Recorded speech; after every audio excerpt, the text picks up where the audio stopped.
ہاں تو امام عطا ابن ابی رباح فرماਉਂਦੇ ایک عورت ام المومنین سیدہ عائشہ صدیقہ رضی اللہ تعالیٰ نال طواف کر رہی تھی ان طلقی نستغلق یا نستلم یا ام المومنین اور کہنے لگا ماں چلو چلیے حضرت اسود نے بوسہ دی قالت ان طلقی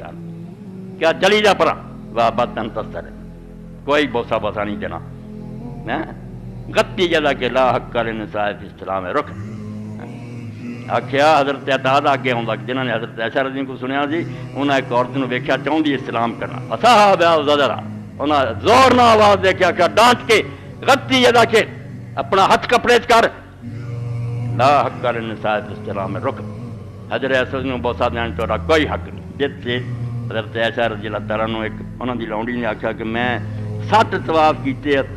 2 واری یا 3 واری حضرت اسود نو بوسہ دیتا فقالت لا شلا آج رکھ عمر نے کہا خدا تینوں ثواب نہ دے ایک دا بھی ثواب نہ ملے خدا ہی نہ دے جا تو مردانہ کھیندی پھردی ہے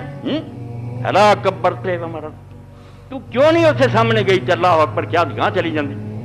کس پنگے پہ سمجھ۔ اس بیان سے ہمیں معلوم ہوا کہ حضرت عائشہ رضی اللہ تعالی عنہا کی روایت کی روشنی میں عورت کے لیے حجر اسود کو بوسہ دینا مناسب نہیں، خاص طور پر رش کی صورت میں۔ اس لیے بہتر ہے